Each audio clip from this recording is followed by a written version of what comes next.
కాసేది. ఒకప్పుడు నేను వచ్చినా సీతక్క వచ్చినా ఎవరం ఇందులో అధికారులను కలవడానికి వస్తే బయటనే పోలీసులు అరెస్ట్ చేసి తీసుకెళ్ళి పోలీస్ స్టేషన్లలో నిర్బంధించే పరిస్థితి. అక్కడి నుంచి ఈరోజు ఈ సచివాలయం తెలంగాణ ప్రజలది, మీలాంటి వాళ్ళందరూ ఇందులోకి రావచ్చు, ఇది మనది అని ఒక నమ్మకం కలిగించడానికి ప్రత్యేకంగా సచివాలయంలోనే ఈ కార్యక్రమాన్ని ఏర్పాటు చేద్దామని ఉప ముఖ్యమంత్రి గారు సూచన చేయడం, మేము ఆమోదించి మిమ్మల్ని అందరినీ కూడా ఇక్కడికి ఆహ్వానించడం జరిగింది. ఈరోజు నా సూచన ఒకటే, మీ అన్నగా మీరు ప్రిలిమ్స్ క్లియర్ చేయడమే కాదు మెయిన్స్ క్లియర్ చేసి ఇంటర్వ్యూలలో కూడా సెలెక్ట్ అయ్యి తెలంగాణ ప్రతిష్ట పెంచాలి. ఈరోజు బీహార్, రాజస్థాన్ ఇతర రాష్ట్రాల నుంచి అత్యధికంగా ఐఏఎస్లు, ఐపీఎస్లు, ఐఆర్ఎస్లు, ఐఎఫ్ఎస్లు ఇతర అధికారులుగా ఎంపికై వాళ్ళు ఈ దేశ సేవలో కానీ అత్యధికంగా భాగస్వాములు తీసుకుంటున్నారు. మరి అన్ని రకాలుగా ముందంజలో ఉన్న తెలంగాణ రాష్ట్రం నుంచి మనం ఎందుకు రాణించకూడదు, మన పిల్లలు ఎందుకు ఎంపిక కాకూడదు అన్న ఆలోచనతోటి మన వాళ్ళను, మన కుటుంబ సభ్యులను ప్రోత్సహించడానికి ఈరోజు ఈ కార్యక్రమాన్ని తీసుకున్నాం. మీకు సంపూర్ణంగా విశ్వాసం కల్పిస్తున్నది రాష్ట్ర ప్రభుత్వం. ఈ ప్రభుత్వం మీది, మీకు అండగా నిలబడుతుంది. మీరు ఏమాత్రం ఆలోచన చేయకుండా పరిపరి విధాలుగా మీరు ఆలోచన చేయాల్సిన అవసరం లేదు. పరీక్షల మీదనే దృష్టి పెట్టండి, రాణించండి, ఎంపిక అవ్వండి. తద్వారా మీ తల్లిదండ్రులకు, మీ గ్రామానికి, మన రాష్ట్రానికి ఒక గౌరవం పెరుగుతుంది. ఆ విధంగా మీరు ముందుకు వెళ్ళాలని తెలియజేస్తూ, అదేవిధంగా బట్టి విక్రమార్క గారు కొన్ని అంశాలను ప్రస్తావించారు. యంగ్ ఇండియా స్కిల్స్ యూనివర్సిటీ గురించి. ఈరోజు తెలంగాణలో విద్య సర్టిఫికెట్ కోర్సులకు మాత్రమే పరిమితం అవుతున్నది. నేను చాలామంది ఇంజనీరింగ్ గ్రాడ్యుయేట్స్తో నేను ఇంటరాక్ట్ అవుతున్నా, మాట్లాడుతున్నా. ఇంజనీరింగ్ సర్టిఫికెట్ తీసుకొని బయటకు వస్తున్నారు, కానీ వాళ్ళ యొక్క నైపుణ్యం ఆ స్థాయిలో లేకపోవడం వల్ల నిరుద్యోగ సమస్య పట్టి పీడిస్తుంది. ఇంకొక పక్కన పరిశ్రమలకు సంబంధించిన వ్యక్తులు, పరిశ్రమలు నెలకొల్పిన వాళ్ళు వస్తున్నారు.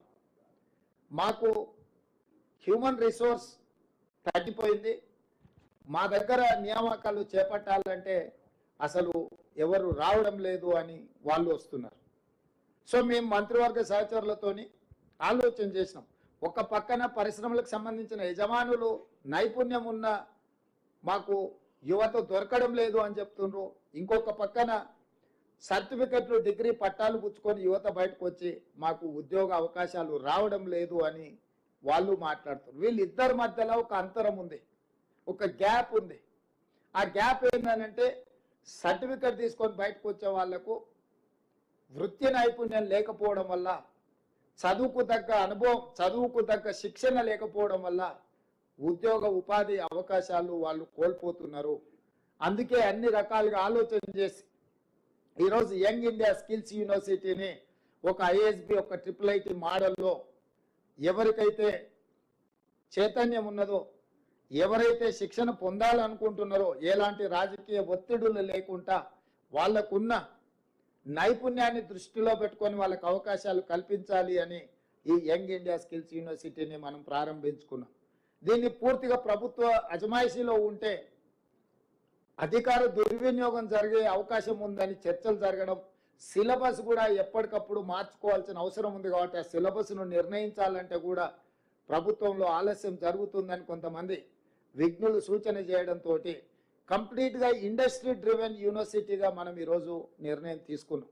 దీంట్లో Mahindra group of companies chairperson Anand మహీంద్రాని ఈ యూనివర్సిటీకి చైర్పర్సన్గా మనం ఈరోజు వారిని రిక్వెస్ట్ చేయడం జరిగింది. తెలంగాణ రాష్ట్ర ప్రభుత్వం నుంచి ఈరోజు మహీంద్రా యూనివర్సిటీని ఎవరైతే నడుపుతున్నారో వాళ్ళని యంగ్ ఇండియా స్కిల్ యూనివర్సిటీకి చైర్పర్సన్గా మనం రిక్వెస్ట్ చేస్తే వారు ఆమోదించారు.